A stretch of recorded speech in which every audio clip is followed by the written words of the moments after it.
আজ কিছু মানুষের মুখোশ খুলে দিতে এসেছি। মুখোশ বলতে আপনারা ভাববেন না যে আমার হিজাব নিকাব। এটা আমার ধর্মীয় অনুভূতি থেকে আমি পালন করছি। সো আশা করি সবাই আমার এটাকে সম্মান করবে। 2-3 বছর বেবি ফটোগ্রাফিতে এসে বলে তারাই নাকি বাংলাদেশে প্রথম নিউবর্ন ফটোগ্রাফি এবং বেবি ফটোগ্রাফির ট্রেন্ড চালু করেছে। অথচ আমরাই কাজ করছি 8-9 বছরের কাছাকাছি। আমাদের এই স্টুডিওরই বয়স 6 বছর চলছে। তার আগে আমরা 2-3 বছর হোম সার্ভিস দিয়েছি। আমাদের সাথে আরও কিছু টিম আছে যারা আমরা প্রথম থেকেই কাজ করে আসছি। আর আপনাদের এসব চাপাবাজিপূর্ণ ভিডিও দেখে আমার হাসতে হাসতে পেট ব্যথা হয়ে যায়। আজকের এই ভিডিওটা মেক করার পিছনে কারণ কিন্তু শুধু এটা না। এত বছরের কাজের এক্সপিরিয়েন্সে আমি কখনোই ভাবিনি এমন একটা ভিডিও আমাকে মেক করতে হবে। কিন্তু চাপাবাজি নাকি মিথ্যা বলবো বুঝতে পারছি না। এসব আর সহ্য করতে পারছি না। আমাদের পেজে ক্লায়েন্ট সেজে নক করা, ফেক আইডি খুলে নক করা, ফ্রেন্ডস ফ্যামিলি দিয়ে বারবার নক করা, আবার আমাদের প্যাকেজ দেখে প্যাকেজও বানাচ্ছেন দেখি, তারপর সেগুলো রিচেক করার জন্য বারবার ফেরতও আসেন। ভাই ও বোনেরা, কী ভাবেন আমরা কিছু বুঝি না? আর প্রতিনিয়ত যে কপি করে যাচ্ছেন তার কথা আর কী বা বলবো। কপি করতে করতে এমন অবস্থা হয়েছে আমাদের স্টুডিওর বেডশিটটা পর্যন্ত কপি করা হয়ে গিয়েছে। এত কিছু পরেও মানলাম আপনারা বাংলাদেশের সবচেয়ে বেস্ট বেবি ফটোগ্রাফার।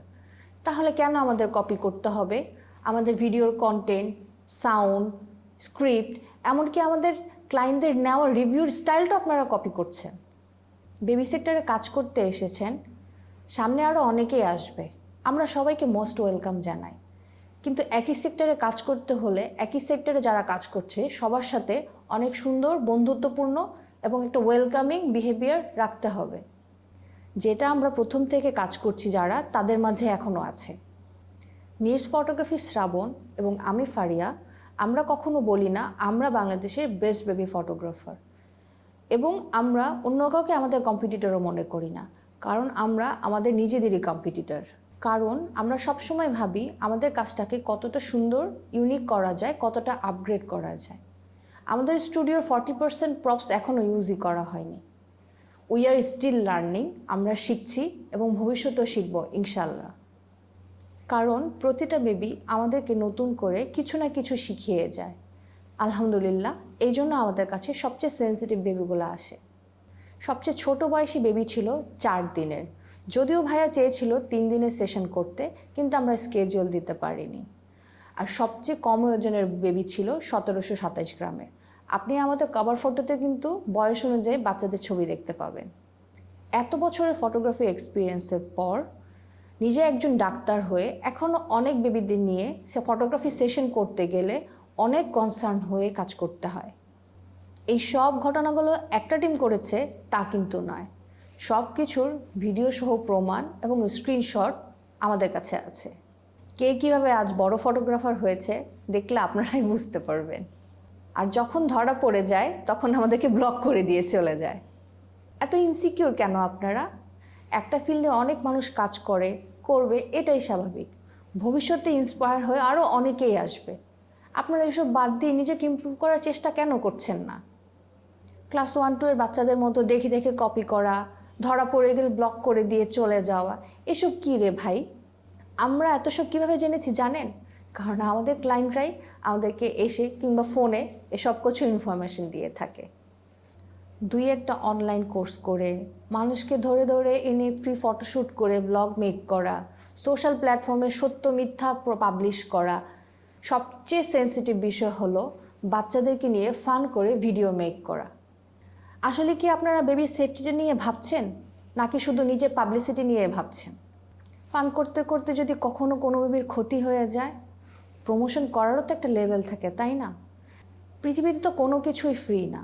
ফ্রি দেওয়া মানে তার কাছে কালেকশন নেই, সো আপনাকে সে ফ্রি দিয়ে কিছু কালেকশন গ্যাদার করবে। দ্যাটস ওয়াই ফ্রি দেওয়া। সার্ভিস দিতে হলে আপনি কখনোই সার্ভিস ফ্রি দিতে পারবেন না। So you have to pay, you will get the service. আমরা এত বছরে কখনো কাউকে ফ্রি সার্ভিস দিইনি। আমাদের সব ক্লায়েন্টরাই কিন্তু পে করে আমাদেরকে সার্ভিস নিয়ে থাকে। আর দ্যাটস ওয়াই আমরা সবসময় কোয়ালিটি নিয়ে কনসার্ন থাকি। আমি ভাবতেও পারি না আপনারা প্যারেন্টসরা কীভাবে এত কিছু অ্যালাউ করেন। বেবি তো ফান করার মতো জিনিস না। এতগুলো বছর ধরে কাজ করছি, কখনো আমার মাথায় ভুলেও আসেনি যে কখনো একটা বেবিকে নিয়ে ফান ভিডিও মেক করে পোস্ট করব। এইসব দেখে তো আমার হৃদয়ে আটকে ওঠে।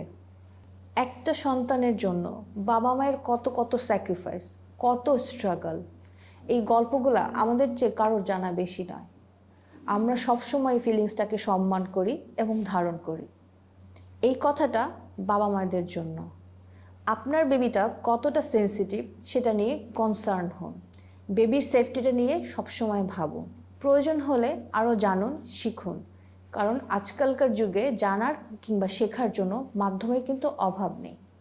সেশন পারপাসে আমাদেরকে অনেকেই নক করেন কিংবা ফোন করে থাকেন। আমরা কিন্তু সবসময় আমাদের বেস্ট সাজেশনটা দিয়ে থাকি। আপনি আমাদের কাছে ফটোগ্রাফি সেশনটা করেন কিংবা না করেন সেটা সম্পূর্ণ আপনার বিষয়।